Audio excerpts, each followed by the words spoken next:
भारतीय चित्रकला एवं मूर्तिकला का इतिहास। लेखिका डॉक्टर रीता प्रताप वैश्य, पूर्व आचार्य चित्रकला विभाग, राजस्थान विश्वविद्यालय जयपुर। शिक्षा मंत्रालय, भारत सरकार की विश्वविद्यालय स्तरीय ग्रंथ निर्माण योजना के अंतर्गत राजस्थान हिंदी ग्रंथ अकादमी जयपुर द्वारा प्रकाशित 37वां संस्करण 2022, प्रतियां 5500। भारतीय चित्रकला एवं मूर्तिकला का इतिहास। प्रकाशक राजस्थान हिंदी ग्रंथ अकादमी, लाट नंबर 1, झालाना सांस्थानिक क्षेत्र, जयपुर 302004। खंड 2, मूर्तिकला। सिंधु घाटी सभ्यता की कला।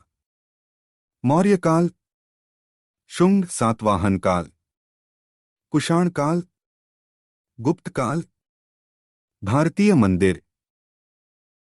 9, मूर्तिकला। सिंधु घाटी सभ्यता की कला।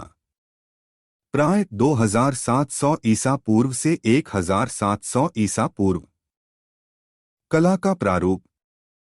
ईसा से प्राय 2700 ईसा पूर्व से लेकर 1700 ईसा पूर्व के समय में सिंधु घाटी में अत्यंत उन्नत एवं समृद्ध सभ्यता का विकास हुआ। इस विस्तृत घाटी में हड़प्पा, हरियूपिया व मोहनजोदड़ो मुर्दों का टीला 2 प्रमुख नगर थे। घाटी के इन नगरों व अन्य ठिकानों पर पली सभ्यता को सिंधु घाटी की सभ्यता कहते हैं। मोहनजोदड़ो से प्राप्त मूर्तियां। सिंधु उपत्यका से कुछ रोचक मूर्तियां भी प्राप्त हुई हैं, जिनमें त्रिफुलिया अलंकरण वाले उत्तरीय को ओढ़े हुए एक दाढ़ी वाले योगी की सुंदर मूर्ति है, जिसके नेत्र समाधि अवस्था में नाक के अग्रभाग की ओर ध्यानस्थ हैं। रेखाचित्र 140, एक अन्य पुजारी की मूर्ति, जिसका सिर भारी, जबड़े चौड़े, होंठ भद्दे व तश्तरीनुमा कान हैं। इसके अलावा एक बैठी हुई सिर रहित मूर्ति है। ये मूर्तियां पत्थर की बनी हैं। रेखाचित्र 140, मोहनजोदड़ो दाढ़ी वाले सुंदर योगी की मूर्ति। हड़प्पा से प्राप्त लाल पत्थर की बनी एक पुरुष के धड़ की मूर्ति है, जो 3.25 इंच ऊंची है। यह मूर्ति ओपी हुई है तथा मांसपेशियों का गठन तथा यथार्थता दर्शनीय है।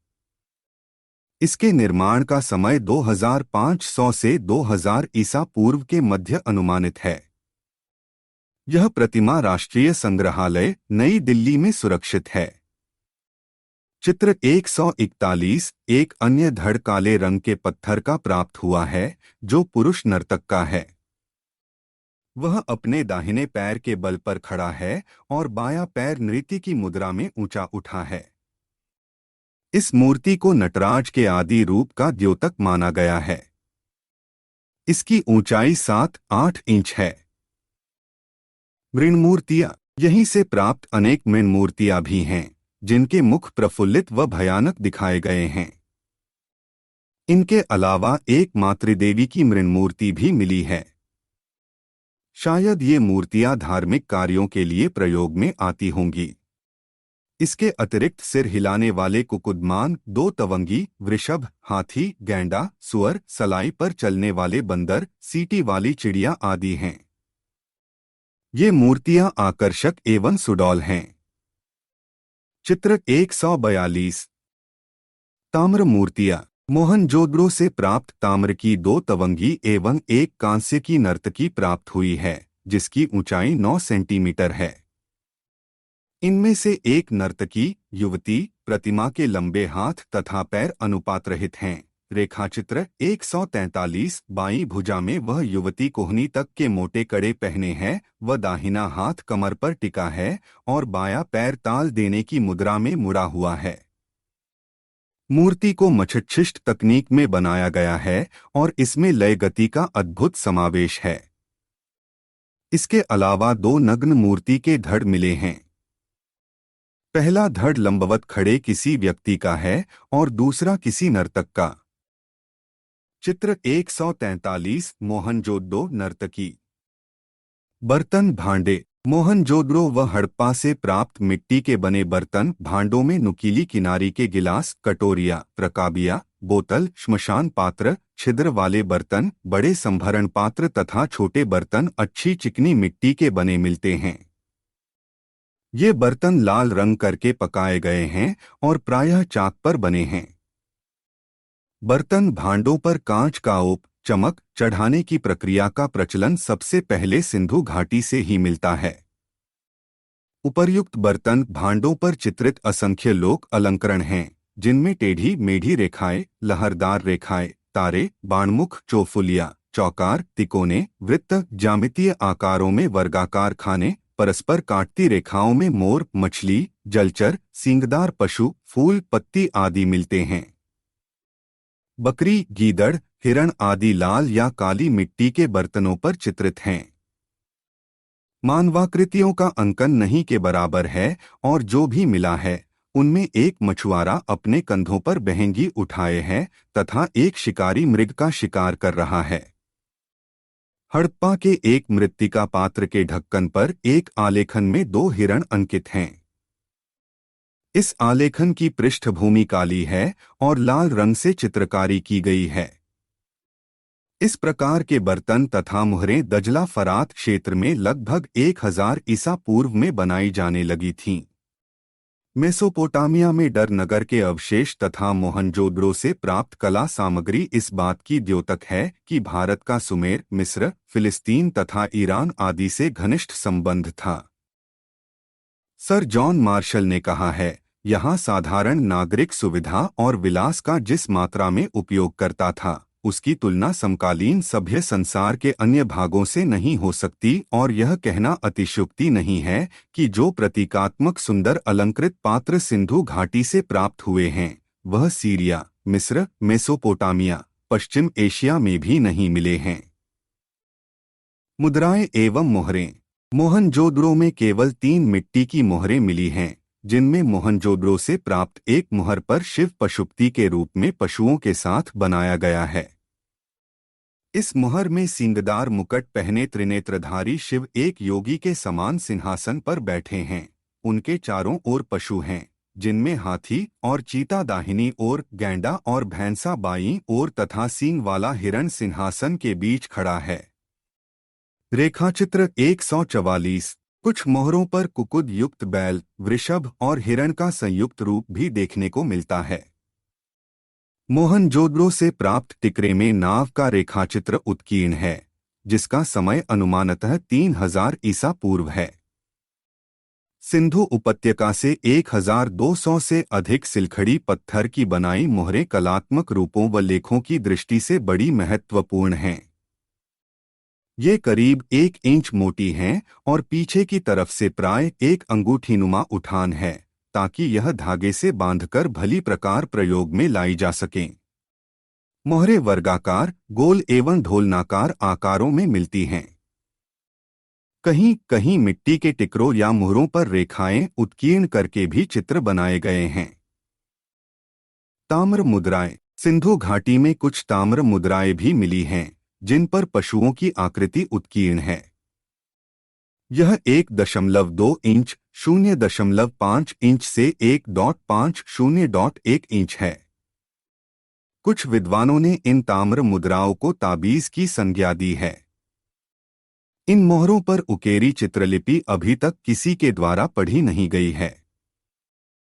खिलौने। मोहनजोदड़ो में पक्की मिट्टी के रोचक खिलौने प्राप्त हुए हैं, जिनमें सीटिया, पक्षी के रूप में झुनझुना, पहियों से युक्त चिड़िया तथा रथ, पुरुष और स्त्री आकृतियां आदि शामिल हैं। आभूषण व मनके। मोहनजोदड़ो से प्राप्त आभूषणों व मनकों पर ज्यामितीय अलंकरण इतनी सुंदरता से बनाए गए हैं मानो यह किसी आधुनिक जौहरी द्वारा गढ़े गए हों। लिपि। सिंधु सभ्यता में चित्रमय लिपि का विकास मिलता है, जिसमें 396 चिन्हों का प्रयोग हुआ है। वास्तु एवं नगर विन्यास कला। मोहनजोदड़ो और हड़प्पा वास्तु एवं नगर विन्यास कला के श्रेष्ठ नमूने कहे जाते हैं। उत्खनन से सार्वजनिक भवन, राजप्रासाद, धान्यागार, स्नानागार, तालाब, समाधियां दोनों नगरों से उपलब्ध हैं। मोहनजोदड़ो से परकोटे व अट्टालिकाओं से युक्त दुर्ग, सार्वजनिक सीढ़ीदार गहरा जलाशय 39 feet into 25 feet into 8 feet मिले हैं। यहाँ पर परिवहन मार्ग व गलियां समकोण पर एक दूसरे से मिलती थीं।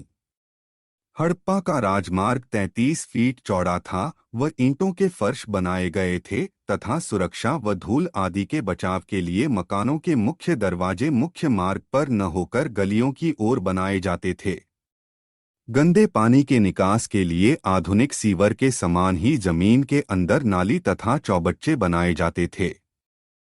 धरातल रंग एवं कूची समस्त चित्र प्रस्तर शिलाओं या चट्टानों की खुरदरी दीवारों पर प्रायः खनिज रंगों के प्रयोग से निर्मित हैं, जिसमें गेरू, रामरज, काजल व खड़िया प्रमुख हैं। रंग भरने में कोई विशेष तकनीक का प्रयोग नहीं किया गया है। चित्रकार ने अपनी तूलिका किसी रेशेदार लकड़ी, बांस आदि के एक सिरे को कूट कर बनाई थी। वह रंगों में पशुओं की चर्बी मिलाकर इस्तेमाल करता था और पशुओं के पुट्ठे की हड्डी को प्याली के समान प्रयोग में लाता था। कला का प्रारंभ। सिंधु घाटी सभ्यता का अंत लगभग 1500 ईसा पूर्व में हुआ माना जाता है और मौर्य काल का प्रारंभ 4वीं शताब्दी ईसा पूर्व से। दोनों सभ्यताओं के बीच लगभग 1000 वर्षों का अंतर है। सिंधु सभ्यता के पश्चात मौर्य युग में ही कलाकृतियां मिलती हैं। इस अंतराल के दौरान भारतीय कला के कोई महत्वपूर्ण साक्ष्य नहीं मिलते, यानी यह मानना अतिशयोक्ति न होगा कि इसके पूर्व की सभी कृतियां काष्ठ पर आधारित थीं, कालक्रम से ही विनष्ट हो चुकी हैं। किंतु वैदिक वाङ्मय और संस्कृत साहित्य से यह स्पष्ट हो है कि वास्तुकला और मूर्तिकला की धारा हमारे देश में सदैव अविच्छिन्न रूप से प्रवाहित रही। फिर भी प्राचीन युग के कुछ अवशेष प्राप्त हैं, जिनसे मौर्यकाल के पूर्व बौद्धकाल तथा नंदकाल की कला का परिचय मिल सकता है। इनमें गिरिव्रज के कुछ ध्वंसावशेष, कौशाम्बी का घोषितराम विहार, लौरिया नंदनगढ़ के श्मशान चैत्य, पिपरवा स्तूप के अवशेष और उत्तरी भारत प्राप्त श्रीचक्र प्रमुख हैं। पूर्व मौर्यकालीन कला अवशेष। गिरिव्रज के ध्वंसावशेष। गिरिव्रज महाभारत काल में बृहद्रथ की राजधानी थी, जो 5 पहाड़ियों के मध्य सुरक्षित थी: वैभारगिरी, विपुलगिरी, वराहगिरी, वृषभगिरी तथा ऋषिगिरी। इस राजधानी के चारों ओर जो प्राचीर बनी थी, उसके कुछ अवशेष अभी भी मिलते हैं। यह प्राचीर अनगढ़ पत्थर के बड़े बड़े भारी टुकड़ों को एक दूसरे पर रखकर बनाया गया है, जिसकी ऊंचाई 12 से 13 फीट तक और मोटाई 17 से 17.5 फीट तक है। इस दीवार को साइक्लोपियन वॉल कहकर पुकारा जाता है। वैभारगिरी पर सप्तपर्णी तथा सोनभंडार गुफाएं हैं। सप्तपर्णी गुफा में 7 कक्ष हैं। सोनभंडार गुफा में प्रवेश द्वार पर मेहराब है, जिस पर ओपदार पॉलिश है। गुफाओं को बुद्ध तथा बौद्ध भिक्षु समुदाय के निवास और सभा के लिए अजातशत्रु ने निर्मित करवाया था। कौशाम्बी का घोषितराम विहार। कौशाम्बी के उत्खनन से प्राक्मौर्य युग के बौद्ध विहार घोषितराम के अवशेष पाए गए हैं। इस चौकोर वास्तु योजना वाले विहार का निर्माण गौतम बुद्ध के आवास के लिए घोषित नामक व्यापारी ने करवाया था। इस विहार में चैत्य भी था। इसके चारों ओर भिक्षुओं के लिए आवास कक्ष थे और सामने स्तंभों पर आधारित बरामदा भी था। आंगन में एक और चैत्य स्तूप था। चैत्य के अंदर 24.69 इंटू 24.69 मीटर का चौकोर योजना का विशाल स्तूप था। कहा जाता है कि महात्मा बुद्ध अनेक बार इस विहार में ठहरे थे। सर्वप्रथम घोषितराम का स्तूप 5वीं शताब्दी ईसा पूर्व में बुद्ध निर्वाण के बाद बनाया गया था। दूसरी बार तृतीय शताब्दी ईसा पूर्व में अशोक के समय इस स्तूप में कुछ निर्माण वृद्धि की गई थी। घोषितराम विहार का अस्तित्व 5वीं शताब्दी ईसा पूर्व तक रहा। प्रोफेसर गोवर्धनराय शर्मा के अनुसार इसका विनाश हून सरदार तोरमाण ने 6ठी शताब्दी ईसा पूर्व में किया था। महत्वपूर्ण सामग्री। इस विहार से एक मोहर प्राप्त हुई है जिस पर लिखा है कौशाम्ब्या घोषिताराम महाविहारे भिक्षु संघस्य। एक खंडित बौद्ध आयातपट मिला है जिसके मध्य में बुद्धपद व लेख थे।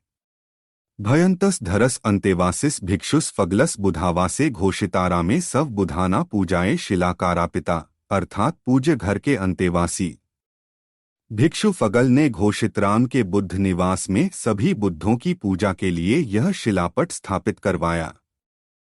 शतदल कमल की आकृति वाला एक दीपक भी मिला है।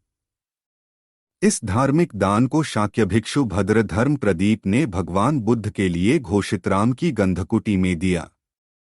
इससे प्राप्त पुण्य सभी प्राणियों को अनुत्तर ज्ञान प्रदान करें।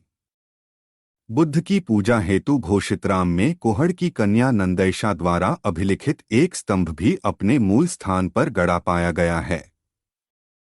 लौरियानंदनगढ़ का श्मशान चैत्य। लौरियानंदनगढ़ बिहार प्रदेश में चंपारण जिले का एक गांव है जहां पर श्मशान चैत्य के अवशेष तथा अशोक का शिला स्तंभ मिला है। डॉक्टर ब्लाख द्वारा उत्खनन में स्तंभों पर आधारित एक श्मशान भवन के अवशेष मिले हैं जिनमें सबसे महत्वपूर्ण एक स्वर्ण पात्र पर अंकित नग्न मातृदेवी की आकृति है। इस प्रकार के श्मशान चैत्यों का उल्लेख ऋग्वेद में भी वर्णित है जिसमें मृतक की रक्षा के लिए पृथ्वी की स्तुति की जाती थी। इस प्रकार लौरियानंदनगढ़ का यह श्मशान चैत्य पूर्व मौर्यकालीन वास्तुकला तथा यहाँ मिली पृथ्वी की आकृति तत्कालीन मूर्तिकला के साक्ष्य प्रस्तुत करती है। श्री चक्र। उत्तरी भारत में मथुरा, कौशाम्बी, पाटलिपुत्र, तक्षशिला आदि विभिन्न स्थानों से पत्थर की गोल चक्रियां मिली हैं जिन पर ज्यादातर नग्न मातृदेवी की आकृति अंकित है। इस आकृति के साथ कुछ सपक्ष पशु तथा ताड़ वृक्षों का अंकन भी मिला है। गोल घेरे के किनारों पर विभिन्न ज्यामितिक डिजाइनों के अलंकरण हैं तो कुछ चक्रियों के बीच में गोल छेद हैं। वासुदेव शरण अग्रवाल ने इन गोल चक्रियों के ऊपर अंकित नारी मूर्ति की तुलना श्री मातृदेवी से की है और यही कारण है कि आपने इन अश्मचक्रों को श्री चक्र कहा है। 300 से 600 ईसा पूर्व में निर्मित इन चक्रों को आपने प्राक्मौर्य युग का स्वीकार किया है। पिपरवा का स्तूप। पिपरवा स्तूप गौतम बुद्ध के अवशेषों पर 8 स्थानों पर बनाए गए थे। कपिलवस्तु वैशाली, अलकप, रामग्राम, वेदी, पावा, राजगृह और कुशीनगर। इनमें से कपिलवस्तु के बनाए गए स्तूप के भग्नावशेष उत्तर प्रदेश के बस्ती जिले में स्थित पिपरवा नामक स्थान से मिलते हैं। सन 1897 से 1998 ईस्वी में डॉक्टर WC पेप्पे ने सर्वप्रथम इस स्तूप का उत्खनन करवाया। यहां से एक प्रस्तर पेटिका प्राप्त हुई जिसमें 4 अस्थि कलशों के साथ सोने तथा बहुमूल्य पत्थरों की अन्य वस्तुएं मिलीं। स्वस्तिक, नंद्यावर्त, वैजयंती प्रतीकों एवं पुष्पों के आकार की हाथी, मातृदेवी, चिड़िया तथा मनके भी मिले थे। एक ढक्कनदार अस्थि कलश की पिटार पर ब्राह्मी अक्षरों में लेख था, सुक्ति भतिनस भगिनी कनंस सपुत दलनं इयन सलिल निधिने बुधस भगवते साकियनम। रेखाचित्र 145। इस लेख के आधार पर व्यूहलर तथा रिच डेविड्स ने इस अस्थि कलश में स्वयं बुद्ध की अस्थियां मानी थीं, किंतु फ्लीट महोदय का मानना था कि इसमें बुद्ध के परिजनों की अस्थियां थीं। रेखाचित्र 145 पिपरवा का स्तूप, अस्थि कलश और उस पर अंकित ब्राह्मी लिपि में लिखा लेख। सन 1971 से 73 ईस्वी में भारतीय पुरातत्व सर्वेक्षण विभाग द्वारा करवाए गए उत्खनन से डॉक्टर के श्रीवास्तव ने इस स्तूप के 3 निर्माण स्तर बताए हैं। इन तीनों निर्माणों के नीचे डॉक्टर श्रीवास्तव को 7 सेंटीमीटर व्यास वाला एवं 12 सेंटीमीटर ऊंचाई वाला ढक्कनदार एक अस्थि कलश मिला जिसमें कुछ जली हुई अस्थियां थीं। साथ ही इस टीले में कतिपय मोहरें और सिक्के भी मिले हैं। मोहरों पर कपिलवस्तु नाम अंकित है। इस उत्खनन के बाद विद्वानों द्वारा यह माना जा रहा है कि उत्खनित अस्थिकलश बुद्ध की अस्थियों का है और स्तूप का निचला निर्माण स्तर प्राकुमौर्य काल का है। जबकि ऊपरी निर्माण स्तर बाद में मौर्यकाल का है। पिपरवा अभिलेख के मौर्यकालीन सिद्ध हो जाने से यह भी निश्चित हो गया कि भारत में ब्राह्मी लिपि का उद्भव संभवतः मौर्यकाल में ही हुआ था। मौर्यकालीन कला लगभग 323 से 187 ईसा पूर्व। मौर्य युग में भारत राजनीतिक एकता के सूत्र में आबद्ध हुआ, साथ ही एक शक्ति संपन्न केंद्रीभूत सत्ता स्थापित हुई। राजनीतिक स्थायित्व, आर्थिक संपन्नता, कुशल प्रशासन ने अन्य गतिविधियों के साथ कला के बहुमुखी विकास का मार्ग प्रशस्त किया। इस काल में हड़प्पा युग के पश्चात प्रथम बार कलाभिव्यक्ति के लिए प्रस्तर को माध्यम बनाया गया। मिट्टी की कलाकृतियों का निर्माण भी जारी रहा। मृण्मूर्तियां विकसित रूप को प्रकट करती हैं, जिसमें मुखाकृति सांचे द्वारा बनाई जाने लगीं। मौर्य साम्राज्य की स्थापना चंद्रगुप्त मौर्य ने 4वीं शताब्दी ईसा पूर्व के उत्तरार्ध में की थी। वह मगध साम्राज्य का स्वामी था और पाटलिपुत्र उसकी राजधानी थी। उसने एक भव्य और विशाल राजप्रासाद तथा सभा भवन का निर्माण करवाया। चंद्रगुप्त के बाद उसका पुत्र बिंदुसार 298 से 272 ईसा पूर्व राज्यासन पर बैठा। उसके बाद चंद्रगुप्त का पौत्र अशोक 272 से 232 ईसा पूर्व राजा हुआ। वह बौद्ध धर्मावलंबी राजा था। बौद्ध धर्म के प्रचार प्रसार के लिए अशोक ने मौर्य काल में प्रस्तर का प्रयोग सहर्ष किया, जिसके पीछे एक निश्चित सोच थी। अशोक के अभिलेखों से विदित है कि उसने धर्म लिपि को चिरस्थायी रूप प्रदान करने के उद्देश्य से उन्हें शिलाफलक एवं स्तंभों पर लिखवाया था, ताकि उन मार्गों पर गुजरने वाले यात्री उन्हें पढ़ सकें और धर्म की शिक्षा ग्रहण कर सकें। इस प्रकार मोटे तौर पर मौर्ययुगीन कलाकृतियों की कला, शैली, संरचना और भाव व्यक्त करती है, और वह दो भिन्न धाराओं में निर्मित है। राज्याश्रित कला, राजा या केंद्रीय सत्ता से अनुप्राणित कला पक्ष राज्याश्रित कला के रूप में। इसके अंतर्गत मौर्य नरेशों द्वारा बनवाए गए राजप्रासाद, स्तूप, चैत्य, विहार, गुफाएं तथा स्तंभ हैं। लोक कला, लोक संस्कृति पर आधारित लोक कला। इसके अंतर्गत विशाल यक्ष यक्षिणियों की प्रतिमाएं तथा लोक कला के रूप में देश भर से प्राप्त असंख्य मृण्मूर्तियां हैं, जो तत्कालीन समाज के धार्मिक तथा सांस्कृतिक जीवन के सबल साक्ष्य प्रस्तुत करती हैं। साक्ष्य, मौर्य कला के साक्ष्य जहां एक ओर कौटिल्य के अर्थशास्त्र और मौर्य राजदरबार में रहने वाले सीरियाई राजदूत मेगास्थनीज की इंडिका में संकलित हैं, वहीं दूसरी ओर कुम्हराहार, कौशाम्बी, सांची, सारनाथ आदि स्थानों पर उत्खननों के पुरावशेषों तथा अशोक के शिलास्तंभों, स्तूपों और गुफाओं से उपलब्ध होते हैं। वास्तुकला, मौर्यकालीन वास्तुकला के मुख्य उदाहरण निम्नलिखित हैं। 1. पाटलिपुत्र का मौर्य राजप्रासाद। 2. बराबर और नागार्जुनी पहाड़ियों की गुफाएं। 3. ईंटों से निर्मित बौद्ध स्तूप। 4. अशोक के शिलास्तंभ। पाटलिपुत्र का मौर्य राजप्रासाद। चंद्रगुप्त मौर्य ने एक विशाल साम्राज्य की स्थापना की थी और उसने अपनी राजधानी पाटलिपुत्र में एक भव्य राजप्रासाद का तथा उसमें एक विशाल सभा भवन का निर्माण करवाया। उस राजप्रासाद की प्रशंसा करते हुए यूनानी राजदूत मेगास्थनीज ने कहा था कि वह राजप्रासाद सीरिया राज्य के सूसा और एकबटाना के राज्य महलों से भी अधिक सुंदर है। 5वीं शताब्दी ईस्वी में चंद्रगुप्त द्वितीय विक्रमादित्य के समय में भारत की यात्रा करने वाला चीनी यात्री फाहियान विशाल स्तंभों पर आधारित लता पुष्पों और बेल बूटों से अलंकृत तथा ओपदार पॉलिश के कारण राजप्रासाद की अपूर्व शोभा देखकर दंग रह गया था। यह सत्य है कि चमकदार पॉलिश के कारण राजप्रासाद धातु से बना और अपनी भव्यता और सुंदरता के कारण देवनिर्मित जान पड़ता था। कुम्हराहार में प्राचीन पाटलिपुत्र के मौर्य राजप्रासाद के अवशेष और उसके उत्तर में बुलंदीबाग में नगर के परकोटे या शाला प्रकार के अवशेष 450 फुट लंबाई तक पाए गए हैं। यहाँ पर मिली हुई सभा बहुत ही विशाल मंडप के रूप में है। मंडप का मुख्य भाग 10 से 10 स्तंभों की पंक्तियों वाले 80 स्तंभों से युक्त एक विशाल स्तंभ मंडप था। इस सभा भवन के कुछ स्तंभ खंडित दशा में भी मिले हैं। बराबर और नागार्जुनी पहाड़ियों की गुफाएं आजीवक संप्रदाय के भिक्षुओं के आवास के लिए सम्राट अशोक तथा उसके पौत्र दशरथ ने गया के निकट बराबर तथा नागार्जुनी की पहाड़ियों में गुफाओं का निर्माण करवाया। यह तथ्य दोनों जगहों से प्राप्त गुहालेखों से ज्ञात होते हैं। बराबर की पहाड़ियों में 2 गुफाओं में मौर्यकालीन मूर्तिकला के सुंदर नमूने मिलते हैं, सुदामा गुहा तथा लोमेश गुहा। ये गुहा पर्णशालाओं की शैली में निर्मित हैं। लोमेश ऋषि गुहा का प्रवेश द्वार उत्कीर्ण शिल्प से अलंकृत है। प्रवेश द्वार के दोनों पक्षों पर तिरछे खड़े 2 स्तंभों पर गोल मेहराब हैं, जो बीच के एक स्तूप तथा उसके दोनों पावों में हाथियों की पंक्तियों से अलंकृत हैं।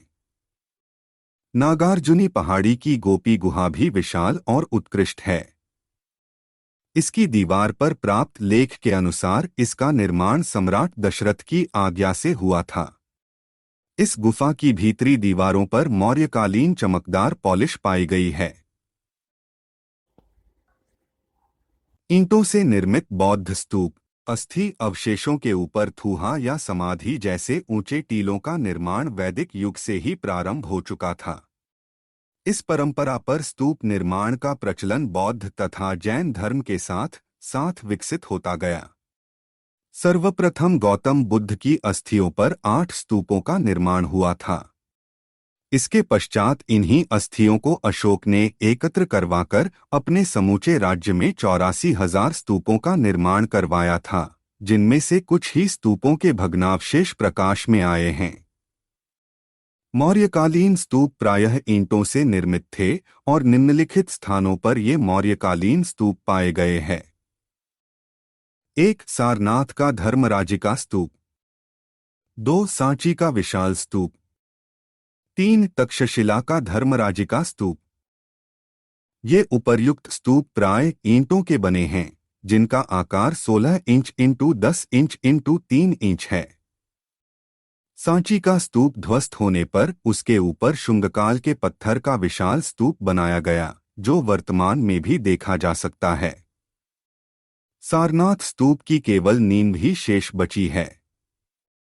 सारनाथ स्तूप की हर्मिका के चारों ओर लगी हुई एक ही पत्थर से बनी वेदिका भी प्राप्त है।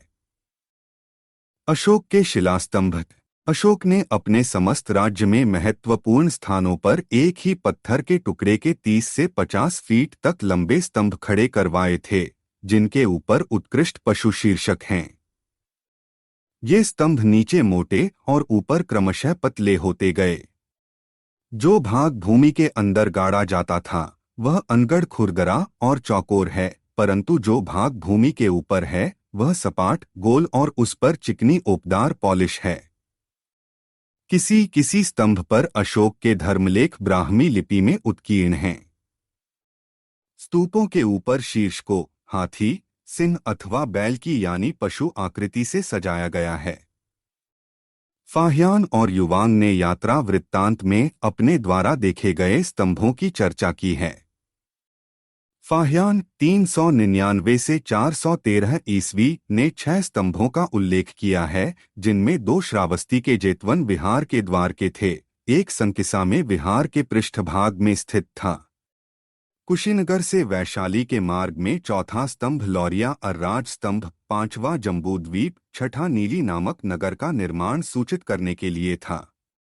युवार्ग ने अशोक द्वारा स्थापित 15 स्तंभों का उल्लेख किया है। वे हैं कतिपय स्तंभ, श्रावस्ती के स्तंभ, कपिलवस्तु में एक स्तंभ जो ऋकुछंद बुद्ध के स्तूप के सामने था, कपिलवस्तु में कनकमुनि बुद्ध का स्मारक स्तंभ, रुम्बिनीदेई का स्तंभ, कुशीनगर का स्तंभ, कुशीनगर का दूसरा स्तंभ, सारनाथ के मार्ग में स्तंभ, सारनाथ का स्तंभ, वैशाली स्तंभ, पाटलिपुत्र स्तंभ, पाटलिपुत्र का दूसरा स्तंभ, राजगृह स्तंभ, महाशाल में सिंह शीर्षक युक्त स्तंभ जो अशोक स्तूप के सम्मुख था।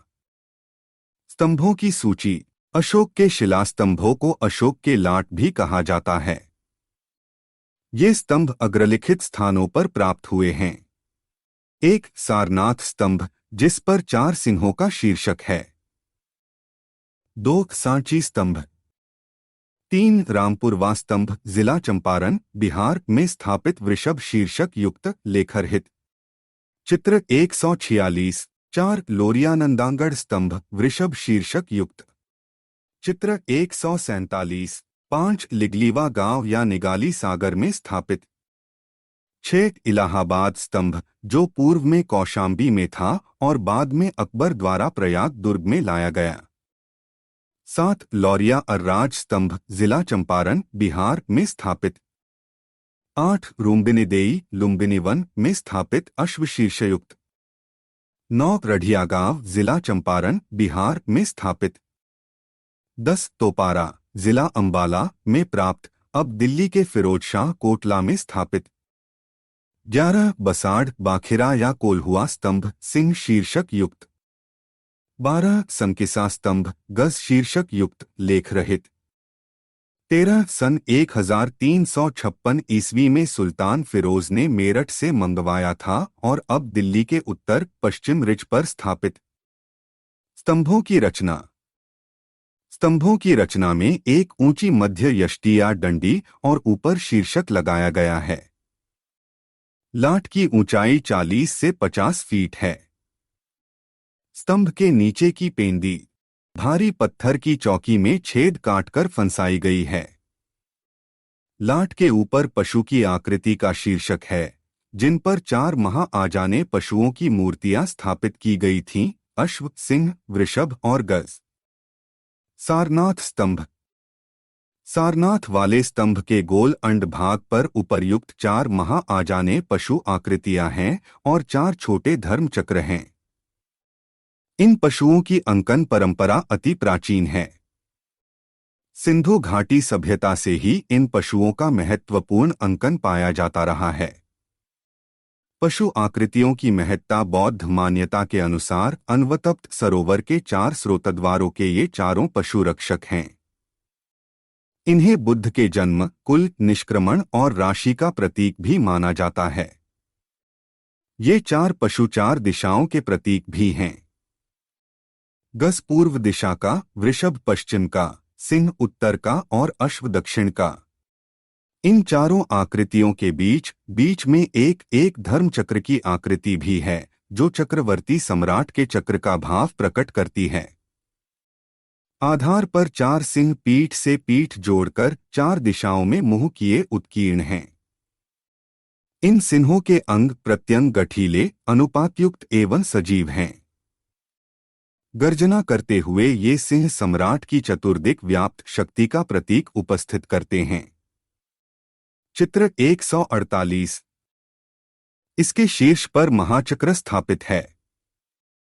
32 अरों वाले इस चक्र को धर्म का प्रतीक माना गया था, जिसका उद्घोष 4 सिंहों के द्वारा अर्थात राजशक्ति के द्वारा चतुर्दिक किया जा रहा था। इस प्रकार सारनाथ का सिंह शीर्ष न केवल शिल्प सौंदर्य की दृष्टि से वरन उसमें निहित अंतःभाव की दृष्टि से भी अद्वितीय है। यह मौर्यकालीन उत्कृष्ट मूर्तिकला का अनुपम उदाहरण है। सारनाथ में पाया गया अशोक स्तंभ शीर्ष सारनाथ के पुरातत्व संग्रहालय में प्रदर्शित है। यह महाकाव्य शिल्प कृति रूपस्पुंजन की दृष्टि से भी अत्यधिक महत्वपूर्ण है। इसका शीर्ष 50 फुट ऊंचे स्तंभ के सिरे पर रखा हुआ था, पर किसी प्राकृतिक दुर्घटना से यह गिर गया और कुछ क्षतिग्रस्त होकर भी सुरक्षित बच गया। स्तंभ शीर्षक के विविध अंग। एक बिना माठा हुआ नीचे का बुनियादी पत्थर जिसके ऊपर स्तंभयष्टि खड़ी की गई थी। इसके चौकोर छेद में स्तंभ का कुछ भाग बैठाया गया था। 2 स्तंभयष्टि। 3 पूर्ण घट जिसमें बड़ा और प्रफुल्लित पद्मकोश है जिसकी पंखुड़ियां बाहर की ओर लहरा रही हैं।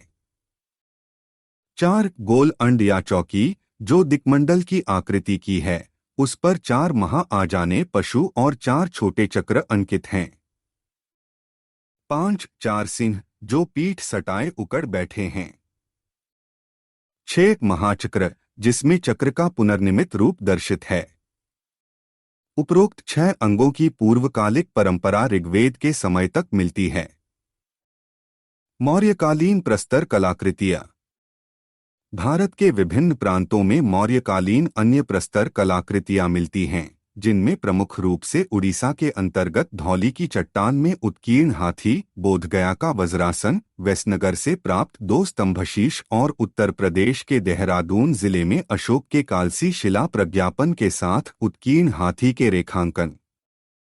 बोधगया का वज्रासन। बोधगया में एक बलुए पत्थर का वज्रासन पाया गया है, जिस पर मौर्यकालीन उपदार पॉलिश है।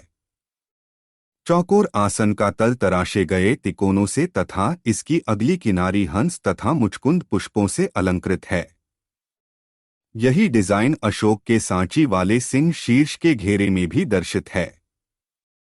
बौद्ध साहित्य में उल्लेख है कि गौतम बुद्ध ने जिस वज्रासन पर बैठकर बुद्धत्व प्राप्त किया था, आगे चलकर सम्राट अशोक ने उसी वज्रासन के ऊपर बोधिगृह का निर्माण करवाया और इसके ध्वस्त हो जाने पर कालांतर में पुनः उसी वज्रासन पर प्रथम शताब्दी ईसा पूर्व में मंदिर का निर्माण हुआ। कनिंघम द्वारा उत्खनन करवाने पर इसके अवशेष प्राप्त हुए थे। धौली चट्टान का हाथी। उड़ीसा के पुरी जिले के अंतर्गत धौली नामक स्थान की एक चट्टान पर अशोक का शिलालेख उत्कीर्ण है और इसी चट्टान के अग्रभाग में एक विशालकाय हाथी उकेरा गया है, जो मौर्यकालीन मूर्तिकला का उत्तम उदाहरण है। हाथी का संपूर्ण शरीर बलिष्ठ व समानुपातिक है। देखने से ऐसा जान पड़ता है कि हाथी चट्टान के अंदर से बाहर आ रहा है। कालसी शिला प्रज्ञापन का हाथी। कालसी की चट्टान के हाथी का केवल रेखांकन उकेरा गया है, जिसके पैरों के बीच भी ब्राह्मी लिपि में लेख उत्कीर्ण है, गजत में, यानी सर्वश्रेष्ठ हाथी। विद्वानों का मानना है कि यह श्रेष्ठ हाथी बुद्ध का प्रतीक है, जिसे उनकी माता माया देवी ने स्वप्न में आकाश से प्रकट होकर अपनी दाईं कुक्षी में समाते देखा था। धौली का यह हाथी भी शायद इसी कारण उत्कीर्ण किया गया हो। वैसनगर के स्तंभशीर्ष। तृतीय शताब्दी ईसा पूर्व के लगभग 2 स्तंभशीर्ष मध्य प्रदेश के वैसनगर नामक स्थान से प्राप्त हुए हैं। इनमें से एक स्तंभशीर्ष कल्पवृक्ष के रूप में, दूसरा ताड़वृक्ष के पत्तों एवं फलों के रूप में उकेरा गया है। कल्पवृक्ष से वस्त्राभूषणों को तो लटकते एवं उसके नीचे सिक्कों से भरे थैले दर्शाए गए हैं। कल्पवृक्ष स्तंभशीर्ष कोलकाता के भारतीय संग्रहालय में प्रदर्शित है। ताड़वृक्ष स्तंभशीर्ष पवाया तथा दूसरा कौशाम्बी के निकट मैनहाई नामक गांव से प्राप्त हुए थे और वर्तमान में इलाहाबाद विश्वविद्यालय के प्राचीन इतिहास, संस्कृति एवं पुरातत्व विभाग के संग्रहालय में हैं। यक्ष प्रतिमाएं। कला की परंपरा या प्रमाण उन महाकाय यक्ष प्रतिमाओं द्वारा प्राप्त होता है जो मथुरा से उड़ीसा, ओडिशा, वाराणसी से विदिशा और पाटलिपुत्र के शूपरिक तक विस्तृत क्षेत्र में पाई जाती हैं। पत्थर में निर्मित विशाल आदमकद मूर्तियां चारों ओर से काटकर बनाई जाती थीं। इनमें सम्मुख दर्शन की विशेषता है। इनकी शक्ति महाप्रमाणकाय और प्रभविष्णु रूप से ज्ञात होता है कि ये देवताओं की मूर्तियां हैं। कुछ उल्लेखनीय यक्ष यक्षी प्रतिमाएं निम्नलिखित हैं। 1. मथुरा जिले के परखम ग्राम में प्राप्त यक्ष मूर्ति। इसकी चौकी पर प्राप्त लेख के अनुसार इसे निभद मणिभद्र की संज्ञा दी है। 2. मथुरा जिले के बारोद ग्राम से प्राप्त यक्ष। 3. मथुरा जिले में झींग का नगला ग्राम से प्राप्त मनसा देवी यक्षी। 4. भरतपुर जिले में 9 ग्राम से प्राप्त यक्ष की मूर्ति। 5. वैसनगर मध्य प्रदेश से प्राप्त यक्षी प्रतिमा, जिसका स्थानीय नाम तेलिन है। भारतीय संग्रहालय कोलकाता में संग्रहीत। 6. प्राचीन वाराणसी के राजघाट स्थान से प्राप्त त्रिमुख यक्ष, भारत कला भवन वाराणसी में सुरक्षित। 7. सोपारा शूपरिक से प्राप्त यक्ष मूर्ति, राष्ट्रीय संग्रहालय दिल्ली में सुरक्षित। 8. उड़ीसा ओडिशा में शिशुपालगढ़ से मिली हुई अनेक यक्ष मूर्तियां। 9. अहिच्छत्रा के फल्गु विहार से प्राप्त कुषाणकालीन यक्ष मूर्ति। 10. मेहरौली से प्राप्त यक्षी। 11 कुरुक्षेत्र में अमीन से प्राप्त यक्ष मूर्ति। 12 विदिशा में बेरू और बेतवा के संगम से प्राप्त यक्ष मूर्ति। 13 पटना जिले से प्राप्त दोमुही यक्षी। 14 पटना से प्राप्त यक्ष मूर्ति जिस पर लेख उत्कीर्ण है एवं मौर्य चमक भी वर्तमान में पटना संग्रहालय में संग्रहीत। 15 पवाया गुजरी महल ग्वालियर में मणिभद्र यक्ष की मूर्ति। 16 पटना शहर में दीदारगंज से प्राप्त चामर धारिणी यक्षी प्रतिमा जिस पर मौर्य शैली की चमक है। पटना संग्रहालय में सुरक्षित यक्ष प्रतिमाओं की विशेषताएं मौर्यकालीन यक्ष प्रतिमाएं तत्कालीन यक्ष पूजा की परंपरा पर प्रकाश डालती हैं और उस युग के लोक धर्म को उजागर करती हैं। भारत में यक्ष पूजा अत्यंत प्राचीन है। सिंधु घाटी सभ्यता से उत्कीर्ण मोहरों पर कुछ ऐसे दृश्यांकन हैं जिनसे तत्कालीन यक्ष पूजा का संकेत मिलता है। यही नहीं, वैदिक तथा पौराणिक साहित्य, महाकाव्यों और जैन बौद्ध साहित्य में यक्ष परंपरा के साक्ष्य प्राप्त हैं। अथर्ववेद में यक्षों को पुण्यजनाय कहा गया है। महाभारत के आरण्यक पर्व में विरूपाक्षम महाकाव्य यक्षन तालसमुच्चयम कहकर यक्ष की प्रशंसा की गई है। रामायण में यक्ष को अमर कहा गया है। यक्षत्वमर्त्वं 3/11/90। महाम्यूरी ग्रंथ में देश के विभिन्न नगरों के नगर देवता के रूप में यक्षों की सूची दी गई है। महाभारत में ऐसा विवरण है कि पुत्र की कामना करने वाली स्त्रियां यक्ष पूजा के लिए जाया करती थीं।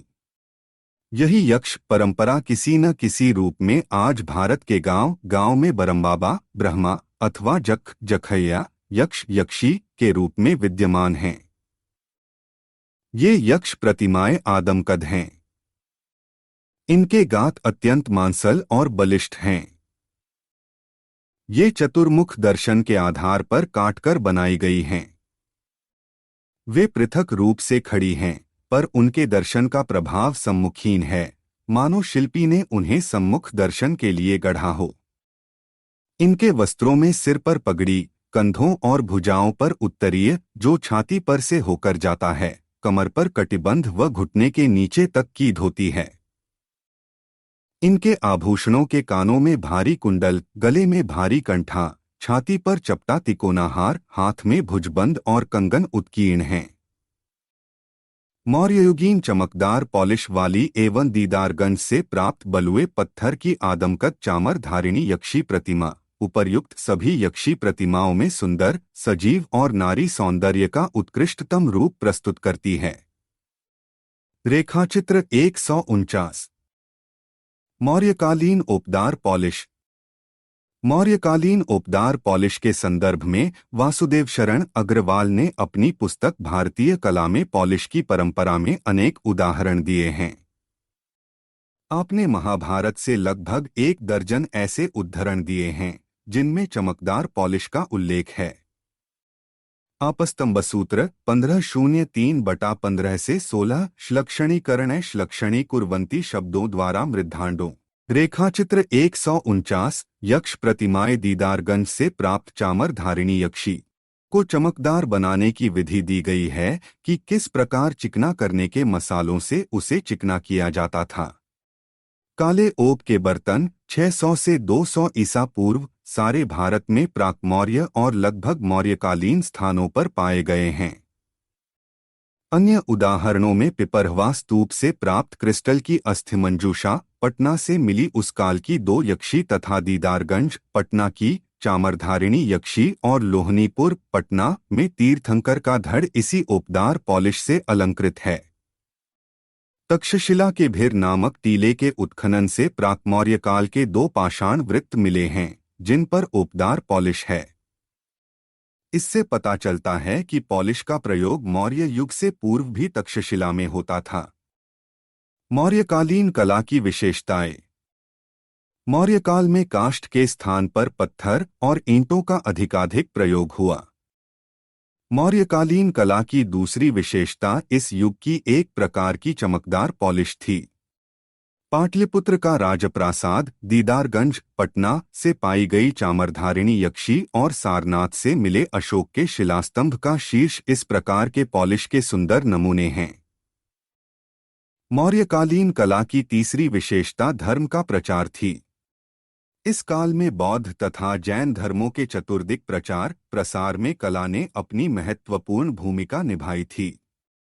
सम्राट अशोक ने बौद्ध धर्म के प्रचार प्रसार हेतु राज्य भर में अनेक स्थानों पर बौद्ध स्तूपों का निर्माण करवाया था तथा स्थान स्थान पर एक ही पत्थर से बने 30 से 40 फीट के ऊंचे स्तंभ खड़े करवाए, जिन पर अशोक के धर्म लेख अंकित करवाए थे। इन स्तंभों के शीर्ष पर पशु आकृतियां भी उकेरी गई थीं।